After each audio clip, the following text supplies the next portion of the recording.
కొన్ని జంపింగ్స్ అవన్నీ ఉన్నాయి, అవన్నీ సరిగ్గా చేయలేకపోయాం. కానీ ఎలాగైనా సరే అతన్ని చూపించాలనే ఆలోచనతో స్క్రీన్ మీద కొంచెం కష్టపడి ఎడిట్ చేసి మూవీ తీయడం జరిగింది. యాక్చువల్ గా షూటింగ్ 1 month కంప్లీట్ చేస్తాం టెక్కల్ సరౌండింగ్స్ లో. పాపం తన బిజీ షెడ్యూల్ లో ఒక పక్క పాలిటిక్స్ చేస్తూ ఒక డైలీ 2 hours లో వచ్చేవాళ్ళు తన షూటింగ్ కి. ఆ 2 hours లో అన్ని కూడా సింగిల్ టేక్ లోనే చేశారు, ప్రతి ఒక్క షాట్ కూడా సింగిల్ టేక్. స్క్రిప్ట్ కూడా చూసుకుంటే శ్రీనివాస్ గారికి చాలా దగ్గరలో ఉన్నట్టుంది. అవును, అంటే స్టార్టింగ్ నుండి మనం చూసుకుంటే అంటే పశువుల గురించి కావచ్చు, పంటల గురించి కావచ్చు, అంటే న్యాచురల్ గా వెళ్తున్నారు అనమాట. స్క్రిప్ట్ రాసేటప్పుడు తన పర్సనల్ లైఫ్ ని రాసుకున్నారా? అంతే, మొత్తం అంతా రియల్ స్టోరీనే కదా. జగన్మోహన్ రెడ్డి గారు నిజంగా చేసిన పథకాలు, అతను నిజంగా చేసిన రాజకీయం అన్ని కలిపి తీసిన మూవీనే అది. అంటే ఎలక్షన్ ముందు చాలా సినిమాలు వస్తుంటాయి, ఎందుకంటే మాకు ఆర్జీవి గారు మాకు ఒక ఇది ఎలక్షన్ ముందు ఒకటి తీసుకొస్తారు బాంబు. సో అలా మీరు ఎలక్షన్ ముందు ఇలాంటి మూవీ తీసుకొచ్చినప్పుడు ఏమైనా ఎలక్షన్ లో కొంచెం టర్న్ అయ్యే అవకాశం ఉంటుందని తెచ్చారా? యాక్చువల్ గా అదే జనాలకి తెలియాలి, జగన్మోహన్ రెడ్డి గారు చేసిన పథకాలన్నీ తెలియాలి, ఇంత చేస్తున్నారు జగన్మోహన్ రెడ్డి గారు మన కోసం అని తెలియజెప్పాలనే మూవీ ఎలక్షన్ ముందు రిలీజ్ చేద్దాం అనుకున్నాం. యాక్చువల్ గా ఈ బిజీలో పడి నాకు కొంచెం ఓటీటీ ఛానల్స్ ప్లాట్ఫామ్ అవి తెలియలేదు. ఆ సెన్సర్ సర్టిఫికేట్స్ అన్ని కూడా తీసుకున్నాను, అన్ని చేశాను, కానీ రిలీజ్ చేయలేకపోయాను. ఈ టైంలో ఎవరో ఒక అతను వచ్చారు, మేము రిలీజ్ చేస్తాం మేడం అంటే, పోనీ అట్లీస్ట్ మీరు రిలీజ్ చేయండి, జనాలు మూవీ చూస్తే చాలు, నాకు డబ్బులు కూడా అక్కర్లేదు, జనాలు ఈ మూవీ చూస్తే చాలు అని చెప్తే వాళ్ళు మనకి చీట్ చేసి యూట్యూబ్ లో పెట్టేశారు. చెప్పకుండా థియేటర్ లో రిలీజ్ చేస్తానని చెప్పి యూట్యూబ్ లో పెట్టేశారు. అది ఏదో చిన్న యూట్యూబ్ ఛానల్ లో పెట్టినట్టున్నారు, అది కూడా బాగా ప్రమోట్ అవ్వలేదు. ఈలోగా ఎలక్షన్స్ అయిపోయి జనాలు సరిగ్గా చేరలేదు. ఆ మూవీ చేరుంటే బాగుండేది. మా పార్టీ ఓడిపోయిన తర్వాత ఆ యూట్యూబ్ వాళ్ళతో ఆ మూవీ కూడా తీయించేశారు, దాంట్లో డిలీట్ చేయించారు. తర్వాత నేను నా యూట్యూబ్ ఛానల్ పెట్టుకున్నారా? జ్ఞాపకాలతోనే కాదు, జనాలు చాలా కోల్పోయారనే విధంగా కూడా పెట్టాను. చాలా పథకాలను, అభివృద్ధి పథకాలను కోల్పోయారనే విధంగా కూడా యూట్యూబ్ లో పెట్టడం జరిగింది. అండ్ మీ అంటే ఇన్స్టాలో కావచ్చు, యూట్యూబ్ లో కావచ్చు, మీ వీడియోస్ కింద చాలా కామెంట్స్ వస్తున్నాయి. ఆ నెగిటివ్ అనేది నేను తర్వాత అడుగుతా, బట్ పాజిటివ్ లో మీ ఫిట్నెస్ కి సీక్రెట్ ఏంటని అడుగుతున్నారు. So what is your secret of your fitness? Fitness అంటే నాకు చాలా ఒత్తిడి ఉంటాయి, ఏ మనిషికైనా ఒత్తిడి సహజం. ఒత్తిడిని ఇక్కడతో ఆపాలి, ఇక్కడ వరకు తీసుకురావాలి. నా తాలూకా అభిప్రాయం ఒకటే, అది ఇక్కడికి వచ్చిందంటే ఒక 120 కోట్లు లాస్ వచ్చింది బిజినెస్ లో, ఇక్కడతో ఆపేయాలి. దాన్ని విపరీతంగా ప్రెషర్ కింద ఇక్కడ తీసుకొచ్చాం అనుకోండి, దీనికి జబ్బు వస్తుంది, గుండెకి జబ్బు వస్తే మనం దెబ్బతింటాం. కాబట్టి నేను అక్కడి వరకు ఏది చేయను. నాకు మరొక గంటలో గుర్తిస్తారన్నా ఇక్కడతోనే ఆ బ్రేక్ చేస్తాను, ఇక్కడ వరకు తీసుకురాను. ఒక ప్రాక్టీస్. 2 భోజనం, డైట్ జాగ్రత్తగా మెయింటైన్ చేసుకుంటే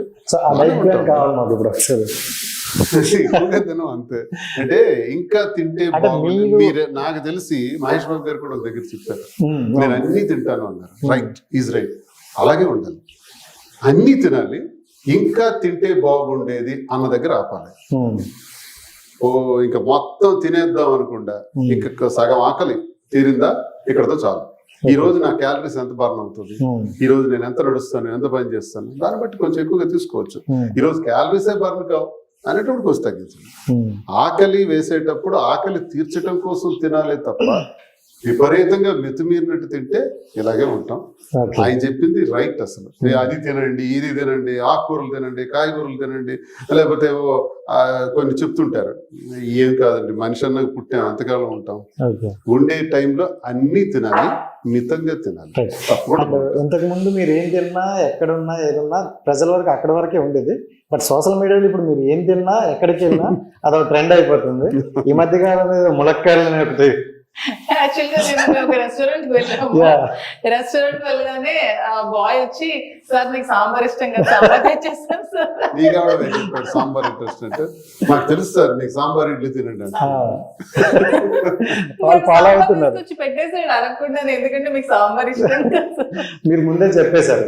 అంటే సోషల్ మీడియాలో మీకు అంటే మీరు ఏ వీడియో పెడతారా అని వెయిట్ చేసే వాళ్ళు చాలా మంది ఉన్నారు, ట్రోల్ చేయడానికో లేకపోతే నెగిటివ్ చేయడానికో. బట్ తెలిసి కూడా మీరు కొన్ని వీడియోస్ ఇంకెందుకు పెడతారు అలాంటివి? తెలిసి కూడా ఏం కాదండి, నేను క్యాజువల్ గా ఒక సోషల్ మీడియాలో ఒక ప్లాట్ఫామ్ ఎంచుకొని యూట్యూబ్ ఛానల్ ఓపెన్ చేశాను. నేను సరదాగా నా సోషల్ మీడియాలో పెట్టుకున్న కంటెంట్ కూడా వైరల్ చేసి ట్రోల్ చేస్తే నేనేం చేయాలి చెప్పండి. సో ఇప్పుడు చెప్పండి, అంటే సార్ స్ట్రైట్ ఉన్నారు మా ఛానల్ తరఫున, తనకి ఏమంటే ఇష్టం ఏంటంటే ఒకటి చెప్తే. ఆల్రెడీ చెప్పాను, శ్రీనివాస్ గారికి వెజిటేరియన్ లో సాంబార్ ఇష్టం, పొటాటో ఫ్రై ఇష్టం, వంకాయ ఫ్రై ఇష్టం, గుత్తొంకాయ ఇష్టం, నాన్ వెజ్ లో నాటుకోడి ఎగురు ఇష్టం, ఇప్పుడు అదే ఆల్రెడీ ఉంది. ఆల్రెడీ ఇప్పుడు చేసాను. ఎగ్ ఇష్టం, ఫిష్ ఇష్టం, ప్రాన్ ఇష్టం, మటన్ లివర్ ఇష్టం. సో ఏదైనా నాకు అతను చెప్పినట్టు, సార్ చెప్పినట్టు అంటే ఏదైనా ఏదైనా ఇంకా తినాలి, చేసినా బట్ కొంచెం లిమిటెడ్ గా తినాలి. అంతే. సూపర్. అండ్ ఇంకోటి చూసుకుంటే ఈ మధ్య కాలంలో బాగా వైరల్ అవుతుంది ఇష్యూ ఏంటంటే, so Tirumala issue, so pre wedding shoot అని. అసలు ఏంటి సార్ దాని గురించి ఒక క్లారిటీ ఇచ్చేస్తే, చాలా మంది దానికోసం కొట్టేసేస్తారు. సో ఎందుకు వెళ్ళాల్సి వచ్చింది, సో మీడియాకి ఎందుకు ఇలా మొహం చాటేసుకున్నారు? తిరుపతి అన్నది మేము ఇప్పుడు చాలా సార్లు వెళ్ళాం, ఎవ్రీ మంత్ కూడా వెళ్తాం. ఎవ్రీ మంత్ వెళ్ళటం అదొక ఆనవాయితీ. ఎందుకంటే మేము మా ఇంటి ఇల్లు వెళ్తే వెంకటేశ్వర స్వామి ఎవ్రీ మంత్ వెళ్తాం.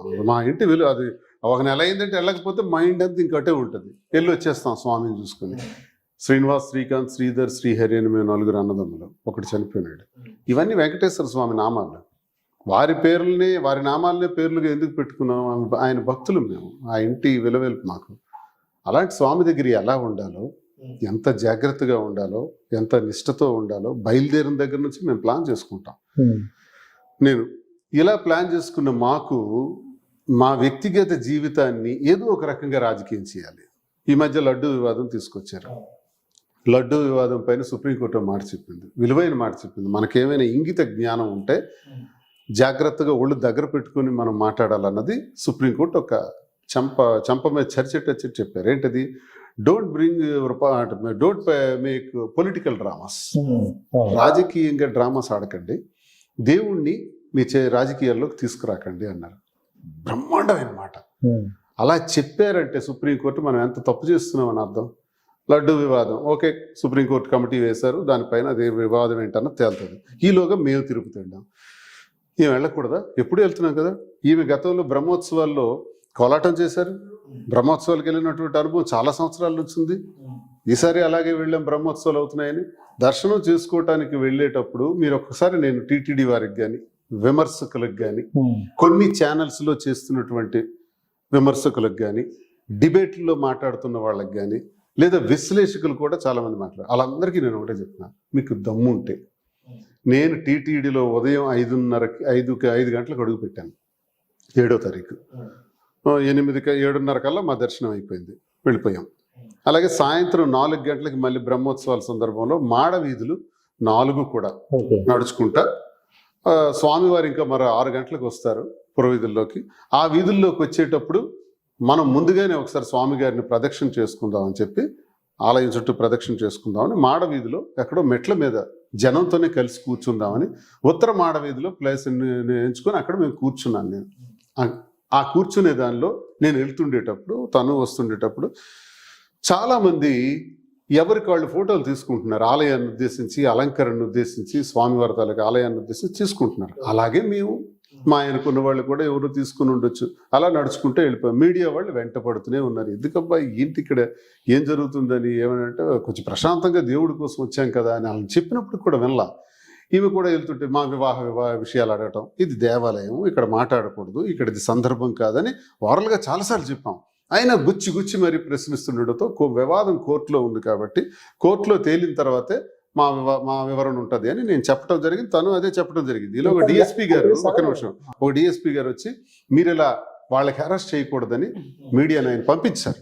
ఆయన పంపించేసి మీరు ఇక్కడ కూర్చోండి సార్ అని మా ఇద్దరికి చెప్పారు. దర్శనం అయిన తర్వాత మీరు వెళ్ళిపోవచ్చు అని చెప్పారు. ఆ విధంగానే మేము కూర్చున్నాం. నేననేది అంటే ఉదయం 5 నుంచి 7:30, 8 వరకు ఉన్నాను. అలాగే సాయంత్రం 4 నుంచి ఇంచుమించు రాత్రి 7:30, 8 వరకు ఉన్నాను. ఒకసారి టీటీడీ వారి దగ్గర క్లిప్పింగ్స్ ఉంటాయి, వీడియో సర్వేలెన్స్ కెమెరాస్ ఉంటాయి, అవి రప్పించుకోండి. ఆ ఛానల్స్ వాళ్ళు, విశ్లేషకులు అందరూ రప్పించుకోండి, ఆర్టీఐ ద్వారా పెట్టుకోండి. అక్కడ ఎక్కడైనా సరే మేము రీల్స్ తీసినట్టు కానీ, అపచారం చేసినట్టు కానీ, ప్రీ వెడ్డింగ్ షూట్ చేసినట్టు కానీ, నేను బ్లూ షర్ట్ ఆమె రెడ్ సారీ, మేమిద్దరం ఫోటోలు తీసుకున్నట్టు కానీ, ఆలయ ప్రాంగణం ఒక్కటంటే ఒక్కటి ఉంటే ఏ శిక్షకైనా మేము రెడీ. అదే కదా మేము చెప్తున్నాం. మీరే అన్నారు కదా, ఇక్కడ ఏం తింటున్నాం, ఏం చేస్తున్నాం, కారు ఎక్కామా, కారు దిగామా, ఎందుకండి ఇవన్నీ? దువ్వాడ శ్రీనివాస్గా మీకు టార్గెట్ ఉంటే కూటమి పార్టీకి కానీ, కూటమి పార్టీలకు కానీ, లేకపోతే నేనంటే పడని వ్యక్తులకు కానీ, 5 సంవత్సరాలు అధికారంలో ఉన్నాను, ఎమ్మెల్సీగా కూడా మేము ఉన్నాం. నేనేమైనా అవినీతి చేశానా, దోపిడీలు చేశానా, భూకబ్జాలు చేశానా, అధికార దుర్వినియోగం చేశానా, లంచం తీసుకున్నానా? తీయండి, తీసి నా పైన కేసులు కట్టండి, నన్ను జైల్లో పెట్టండి, నేను చేసిన నేరాలన్నీ ప్రజలకు తెలియజేయండి. ఇది దమ్ము అంటే, ఇది సిద్ధాంతపరంగా ప్రతిపక్షాన్ని ఎదుర్కోవడం అంటే. అంతేగాని నేను తిరుపతి వెళ్తే మీకు వచ్చిన నష్టం ఏంటండి? గతంలో మీరు మాట్లాడే మాటలు అంటే అధికారంలో ఉన్నప్పుడు కొన్ని మాట్లాడారు, కొంతమంది అంటే ఇది 3 పెళ్లిళ్ళ గురించే మాట్లాడారు. సో అప్పుడు మీరు ఆడే మాటలు ఇప్పుడు మీరు చేస్తున్న పనులకి వాళ్ళు అలా నెగిటివ్ గా చేస్తున్నారు అనుకోవచ్చు కదా? చేయొచ్చు, తప్పేం లేదు. నేను పవన్ కళ్యాణ్ అనేటటువంటి వ్యక్తి ఈ రాష్ట్ర చరిత్రలో నాకు తెలిసి 2 రాష్ట్రాల్లో కూడా విమర్శలు అనేది ఘాటుగా విమర్శించడం అనేది ఆయనే ప్రారంభించారు. నాకు తెలియదు, నేను ఇప్పుడు 25 సంవత్సరాల నుంచి రాజకీయాల్లో ఉన్నాను. 2000 సంవత్సరం నుంచి ఉన్నాను. 2008 నుంచి పవన్ కళ్యాణ్ని మనం రాజకీయాల్లో చూసాం. ఆయన 2014 అని చెప్తారు, కాదు 2008. 2008లో నేను PRPలో ఉన్నాను. రాజ్యంలో నేను పాదయాత్ర చేసేటప్పుడు చిరంజీవి గారి పిలుపు మేరకు నేను వెళ్ళాను. చిరంజీవి గారు nice gentleman, very nice gentleman Chiranjeevi గారు. నేను ఎప్పుడు ఆయనకు గౌరవిస్తాను. వెళ్ళిన రోజు నుంచి పార్టీ కాంగ్రెస్ పార్టీలో కలిపే వరకు చాలా గౌరవంగా, చాలా విలువనిచ్చి నాకు చూశారు, టికెట్ ఇచ్చారు. నేను ఓడిపోయిన తర్వాత కూడా నా మీద గెలిచిన వ్యక్తి మరణిస్తే ఆ నెల రోజుల్లోనే ఎన్నికలు వచ్చేటప్పుడు స్వయంగా చిరంజీవి గారు వచ్చి దగ్గరుండి నా చేత నామినేషన్ వేయించారు. ఆ కుటుంబంతో నాకు సత్సంబంధం ఉంది. ఆ కుటుంబంతో నాకు కొన్ని అనుభవాలు ఉన్నాయి. జనసేన కార్యకర్తలు ఈ జనరేషన్కి చెందిన బుద్ధి లేకుండా మాట్లాడుతున్నారు. మీరందరూ 2014 నుంచి పవన్ కళ్యాణ్ గురించి మాట్లాడుతున్నారు. అసలు పవన్ కళ్యాణ్ అనేటటువంటి ఒక బ్రాంచ్కి ఒక మహావృక్షం ఎవరంటే చిరంజీవి గారు. చిరంజీవి గారిని ఎవరు మర్చిపోకూడదు. చిరంజీవి గారు ఈజ్ ద ఒక లెజెండరీ పర్సనాలిటీ. అలాంటి మహావృక్షం నుంచి వచ్చిన వాళ్ళే బ్రాంచెస్ ఇవన్నీ. 2014 నుంచి మాట్లాడతారేంటి? మేము జనసేన, మేము పవన్ కళ్యాణ్, ఇవన్నీ ఏంటబ్బా? 2008 నుంచే నేను ఉన్నానబ్బా. చిరంజీవి గారితో 2008 నుంచి ట్రావెల్ చేశాను. ఆయన కాంగ్రెస్ పార్టీలో కలిపేసినప్పుడు అప్పటికే మాది కాంగ్రెస్, యాక్చువల్గా నా లైఫే నా కాంగ్రెస్. అలాంటిది కాంగ్రెస్లో కొన్ని కారణాల వల్ల ఎమ్మెల్సీ ఎన్నికల్లో ధర్మాన ప్రసాదరావు గారి నిర్ణయంకి వ్యతిరేకంగా నేను పనిచేశానని నాకు పార్టీ నుంచి సస్పెండ్ చేశాను. అప్పుడు నేను జిల్లా పరిషత్ వైస్ చైర్మన్. సస్పెండ్ చేసిన కారణంగా ఆ పార్టీకి నేను దూరం అవ్వాల్సి వచ్చింది. ఆ తర్వాత నేను పాదయాత్ర చేశాను కాన్స్టిట్యున్సీలో. చిరంజీవి గారు నన్ను పిలవటం జరిగింది. చిరంజీవి గారితో ఉన్నాను. చిరంజీవి గారి పార్టీని కాంగ్రెస్లోనే కలిపేస్తుంటే నేను కాంగ్రెస్లోకి వెళ్ళలేని పరిస్థితి. ఎందుకంటే గతంలో కాంగ్రెస్ నుంచే నాకు ఇబ్బంది వచ్చింది కాబట్టి, ఆ లీడర్స్తో ఇబ్బంది వచ్చింది కాబట్టి నేను వెళ్ళలేని పరిస్థితి. ఆ పరిస్థితుల్లో నేను ఇండిపెండెంట్గా ఉండిపోయాను. ఆ తర్వాత జగన్మోహన్ రెడ్డి గారు రాజకీయాల్లోకి రావటం, పార్టీ పెట్టడం, రాజశేఖర రెడ్డి గారు మరణానంతరం మళ్ళీ పాతగా ఏ రాజశేఖర రెడ్డి గారు అయితే నాకు జిల్లాకు పరిచయం చేశారో, దువ్వాడ శ్రీనివాస్ అని జిల్లాకు పరిచయం చేసిందే డాక్టర్ వైఎస్ రాజశేఖర రెడ్డి. ఆయనతో నేను అత్యంత అనుచరుడిగా ఉండేవాడిని. ఆయన ఆశస్సులతోనే ఇలా ఈ స్థాయికి వచ్చిన నేను కుమారుడు జగన్మోహన్ రెడ్డి గారితో కూడా ఇప్పుడు కంటిన్యూస్గా అదే ఒక గొప్పగా వ్యక్తిగా నాకు ఒక దైవంగా నేను భావిస్తూ జగన్మోహన్ రెడ్డి గారితో ఉంటున్నాను. అంతేగాని నేను అన్నది ఏంటంటే సార్, ఇంత రాజకీయ జీవితంలో ఇది నా పర్సనల్ ఇష్యూ. నా పర్సనల్ ఇష్యూని అలా పరుషంగా మాట్లాడే అలవాటు ఉన్న పవన్ కళ్యాణ్ గారు మంత్రులకి చెప్పులు చూపించడం, చెప్పించి కొడతానని, చెయ్యిందని చేస్తా, దగ్గరకు వస్తే కొట్టేస్తానని నాకు ఆయన అన్న మాటలు. తర్వాత జగన్మోహన్ రెడ్డి గారిని నువ్వెంత, నీ స్థాయి ఎంత అనటం, ఇవి నాకు చాలా కోపాన్ని తెచ్చింది. జగన్మోహన్ రెడ్డి గారు నా వ్యక్తిగతంగా నాకు కోపాన్ని వచ్చింది. జగన్మోహన్ రెడ్డి గారి గురించి మాట్లాడితే నాకు తట్టుకోలేక చాలా గట్టిగా కౌంటర్స్ ఇచ్చాను. గట్టిగా ఇచ్చాను, ఇస్తాను కూడా. అప్పుడు ఇవ్వటమే కాదు, ఇప్పుడు ఇస్తాను. సిద్ధాంతపరంగా ఇస్తాను. సిద్ధాంతపరంగా మాట్లాడతాను. రాజకీయంగా మాత్రం మాట్లాడతాను. వ్యక్తిగతంగా నేను పోను. ఆ దశలో మీలాగే ఒక విలేకరు నన్ను అడిగారు, ఇలాగా పవన్ కళ్యాణ్ 3 పెళ్ళిళ్ళ గురించి మాట్లాడతారు, కరెక్ట్ కాదు అని నేను అన్నాను ఆ రోజు.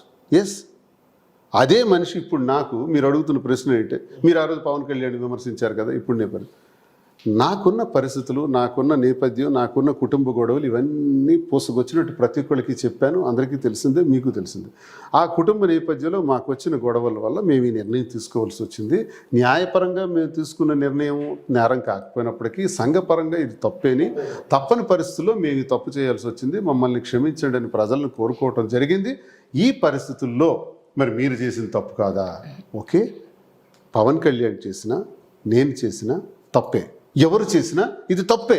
నేను నిర్భయంగా చెప్తున్నాను, తప్పు చేశాం కాబట్టి ఈ తప్పుని సమాజంలో మేము తప్పుగానే మిగిలిపోతుంది కాబట్టి దీన్ని వ్యక్తిగతాలకు ఎవరు వెళ్ళకండి.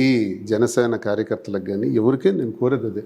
మీరు వ్యక్తిగతంగా వెళ్ళి లేనిపోని ట్రోల్స్ చేసి ఇష్టానుసారంగా నేను ఒక మీరు మీరు మీరు మీరు ఈ వీడియో మీరు పెడతారు రేపు చూడండి, కింద వచ్చేవన్నీ జనసేన బ్యాచ్, టీడీపీ బ్యాచ్ నుంచి ఐటీడీపీ నుంచి వస్తున్నాయి. అప్పుడు వాళ్ళకి నేను ఖండన ఇవ్వాలి కదా, నేను ఖండించాలి కదా. ఎలా ఊరుకుంటాను? ఖండించకుండా ఖండిస్తాను. నేను ఇది ఈ మాటలు అంటుంది ఎవరైతే నన్ను విమర్శించారో, ఎవరైతే విశ్లేషకుల పేరుతో చెప్పుకొని ఇష్టానుసారంగా చెప్పేస్తున్నారో వాళ్ళ సొంతానికి, ఏ ఛానల్స్లో అయితే వ్యతిరేకంగా మాట్లాడుతున్నారో వాళ్ళకి సమాధానంగా ఇది నేను చెప్పాను. కాబట్టి పర్సనల్ ఇష్యూస్కి ఇంకొద్దు. చూసుకుంటే దువ్వాడ శ్రీనివాసరావు అనే వ్యక్తి అంటే గొడవలు ఉన్నాయి, తనకి ఎవరు కౌంటర్ ఇస్తే వాళ్ళకి రీకౌంటర్ ఇస్తారు, ఇవన్నీ అందరికీ తెలిసిందే. బట్ ఈ ఒక 1.5 year నుండి చూసుకుంటే ఇలాంటిది అంటే మాధురి అనే ఒక వ్యక్తి వల్ల మీకు ఇలాంటి ఇష్యూ వస్తుంది, లేకపోతే ఇలాంటి ట్రోల్స్ వస్తాయని ఎప్పుడైనా అనుకున్నారా? లేకపోతే మళ్ళీ మనకి ఎందుకు ఈ ట్రోల్స్ సో అని సైడ్ అవుదామని ఎప్పుడైనా అనిపించిందా? సార్, నేను ఒక నిర్ణయం తీసుకున్నప్పుడే ట్రోల్స్ గురించో విమర్శల గురించో ఆలోచించే తీర్మానం కాదు. ఒక నిర్ణయం మనకి ఫస్ట్ మనిషికి ఈ భూమి మీద వ్యక్తిగతం ఉంటుంది. వ్యక్తిగతంగా నేను ఎలా ఉండాలి, ఎందుకంటే ఎవరైనా ఎంతకాలం ఉంటాం, పుట్టిన కొద్ది రోజుల తర్వాత అందరం పోతాం. పోయే ఈ టైంలో ఎలా ఉండాలనేది నిర్ణయం తీసుకుంటాం. ఆ నిర్ణయంలో భాగంగా నేను తీసుకున్న నిర్ణయం ఒకవేళ కరెక్ట్ కాదని ట్రోల్స్ వస్తే అది సమాజం వాళ్ళ విమర్శకుల తాలూకా బాధ. దానికి నేను తలొంచి, దానికి నేను భయపడి, ఆ విమర్శలకు భయపడి నేను తలొగ్గే పరిస్థితి లేదు. నా నిర్ణయం ఇది, నా కుటుంబ పరిస్థితులు ఇవి, నా వ్యక్తిగత పరిస్థితులు ఇవి, ఈ పరిస్థితులను బట్టి నేను ఈ నిర్ణయం తీసుకోవాల్సి వచ్చిందని స్పష్టంగా తెలియజేశాను. అందుకే చెప్తున్నాను, నేను చొక్కా విప్పాను కాబట్టి నా పుట్టుమచ్చలు ఏంటో అందరికీ తెలిసాయి. అంటే కొంతమంది ఏమంటున్నారంటే దువ్వాడ శ్రీనివాసరావు అనే ఒక వ్యక్తికి ఫేమ్ ఉంది, ఆస్తి ఉంది, దాన్ని చూసి మాధురి గారు వచ్చారు, సో కొంత టైం వచ్చిన తర్వాత ఈవిడ కూడా అర్ధంతరంగా వదిలేసి వెళ్ళిపోతారు అని అంటారు. సో దానికి ఏంటి ఆ క్వశ్చన్ కి ఆన్సర్ నేను చెప్పకూడదు, ఆ క్వశ్చన్ కి ఆన్సర్ కూడా శ్రీనివాస్ గారే చెప్పాలి. నా దగ్గర ఏ ఆస్తి లేదు. నేను ఇప్పుడు కుటుంబానికి నా ఆస్తులన్నీ రాసిచ్చేసాను, మీకు తెలుసు. ఈ ఇల్లు నేనే కట్టాను, కానీ ఇల్లు కట్టక ముందు చెప్తాను. ఇల్లు కట్టక ముందు ఎన్నికల్లో రకరకాలుగా ఒక 6-8 నెలల్లో నాకు 2 సంవత్సరాల నుంచి భోజనాలు అన్ని ఏర్పాటు చేసిన మాధురియే ఎన్నికల్లో కూడా చాలా ఖర్చు పెట్టారు. ఈ ఇంటి నిర్మాణంలో కూడా కొంత అవసరమైతే ఖర్చు పెట్టారు. ఈ ఇంటి నిర్మాణం రిజిస్ట్రేషన్కి సంబంధించి 60 లక్షలు పార్వతీశం గారు అనే వ్యక్తికి ఇవ్వాలి. అంటే ఇంచుమించు 3-3.5 కోట్ల వరకు దీని మీద అప్పు ఉంది. ఈ అప్పున్న పరిస్థితిలో నా వాణి వచ్చి ఇంటిని కూడా రాసిచ్చేయి అంటే రకరకాల భావాలతో వచ్చారు ఆమె. ఒకటి తండ్రి దగ్గరికి పిల్లలు వస్తే డోర్ తీయడా, రెండో రోజు వచ్చి ఆమె తలుపులు విరగ్గొట్టి బ్లేడ్స్ పెట్టి కట్ చేసి ఎంటర్ అవ్వాలని చూశారు. 4వ రోజేమో నువ్వు ఇక్కడ టెక్కల్లో ఉండొద్దు, 5వ రోజు నువ్వు ఎమ్మెల్సీగా రాజీనామా చేయి, 6వ రోజు పార్టీ ఇతను సస్పెండ్ చేయాలి, 7వ రోజు కలిసి ఉంటాం, 8వ రోజేమో మళ్ళీ ఇష్టానుసారంగా నువ్వు ఎమ్మెల్యేగా పోటీ చేయడానికి వీల్లేదు, టెక్కల్లో ఉండటానికి లేదు. ఇలాంటి వాదనలతో వచ్చి ఇల్లు కూడా ఆమె తీసుకోవాలని చూస్తే నేను ఒకటే చెప్పాను, అన్ని ఆస్తులు రాసిస్తాను, ఇల్లు ఒక్కటి మాత్రం రాయలేను, నా తదనంతరం వరకు ఉండండి, నా తదనంతరం మీకే వస్తుందని చెప్పాను. అది వినిపించుకోకుండా ఇప్పుడే రాయాలని అల్లరి పెట్టేటప్పుడు మరొక వైపు ఈ అప్పులు ఉన్నాయి, ఈ అప్పుల్ని ఎలా క్లియర్ చేస్తాను, అందుకు తప్పని పరిస్థితిలో మాధురికి ఇల్లు రాశాను. ఇప్పుడు ఏదైతే రికవరీ అవగా ఉందో ఇంకా పార్వతీశంకి డబ్బులు ఇవ్వాలి 60 లక్షలు. ఇవన్నీ పోతే ఏమొస్తుందండి? ఇది ఫినిష్డ్ బిల్డింగ్ కాదు, ఇంకా అండర్ కన్స్ట్రక్టెడ్. ఇదేం పెద్ద అంత 4 కోట్లు తన పేరు చేస్తాను. ఓకే, పిల్లలకి ఫ్యామిలీకి ఆస్తులు రాస్తాను, తినికి ఇప్పుడు రాస్తాను. ఇంకా నా దగ్గర ఏముంది? ఇప్పుడు మీ కెమెరా ముందు దువ్వాడ శ్రీనివాస్కి ఏముంది? 0, బిగ్ 0. ఇప్పుడు బ్లాక్ మెయిల్ చేయాల్సిన అవసరం ఏముంటుంది? ఏముంటుంది బ్లాక్ మెయిల్ చేయాలి? తను ఆమె బ్లాక్ మెయిల్ చేస్తే ఇంకా బ్లాక్ మెయిల్ చేయాలనే అంటున్నాను. ఇంకా నాకేమైనా పొందాలని బ్లాక్ మెయిల్ చేయాలని చూస్తే నేనేమైనా చిన్నపిల్లన్నా? నాకు పరిజ్ఞానం నచ్చట్లేదు వాళ్ళకి. అంటే కొంతమంది అంటారు కదా, వేరే వాడి గర్ల్ ఫ్రెండ్ వేరే వాళ్ళతో వెళ్తే ఆ జెలస్ ఉంటది అంటారు. అలాగే మరి మాధురి గారు మీ లైఫ్ లోకి వచ్చాక అది చూడలేకపోతుండ్రా, లేకపోతే ఆవిడ పెట్టే వీడియోలు చూడలేకపోతుండ్రా? ఈవిడ కూడా ఏంటంటే అవతల వాళ్ళని కొంచెం కెలుగుదాం అన్నట్లే ఒక వీడియో వేస్తాను అనమాట. ఆ విషయం అక్కడ అడుగుదాం, చెప్పండి. అంటే వీడియోస్ అనేవి నా పర్సనల్ అండి, నా అందరి అకౌంట్ లో అంటే మీరు చేసే పనులు అవ్వచ్చు, మీరు చూపించే ప్రేమ, అంటే దువ్వాడ శ్రీనివాసరావు మీరు చూపించే ప్రేమ వాళ్ళకి నచ్చట్లేదు అంటారా? అంతే, మేబీ అంత అయి ఉండొచ్చు, నచ్చకపోవచ్చు. శ్రీనివాస్ గారి మీద ఎనిమిటీ అవ్వచ్చు, రాజకీయంగా ఎదుర్కోలేక ఇలాంటి నీచమైన పదజాలంతో ఇలా ట్రోల్స్ చేయొచ్చు, అంతే. అంతకుమించి ఏముంటుందండి? జలసే, ఇక్కడ జలస్ ఒకటే ఉంటుంది. ఇంకోటి మీరు చెప్పారు, నాకు ఫస్ట్ దేవుడు అంటే ఎంత ఇష్టమో జగన్మోహన్ రెడ్డి గారు హిట్ టీవీ యాప్ ఇందులో short news, live news, entertainment shows, movies, digital magazines తో పాటు మీ జిల్లా వార్తలను కూడా ఫ్రీగా చూడొచ్చు. అంతేకాదు కేజీ నుంచి పీజీ వరకు విద్యార్థులకు స్కాలర్షిప్ కూడా అందిస్తున్నాం. ప్రతి వారం 10 మందికి లక్కీ డ్రా ద్వారా ఒక్కొక్కరికి 10,000 రూపాయలు అందిస్తున్నాం.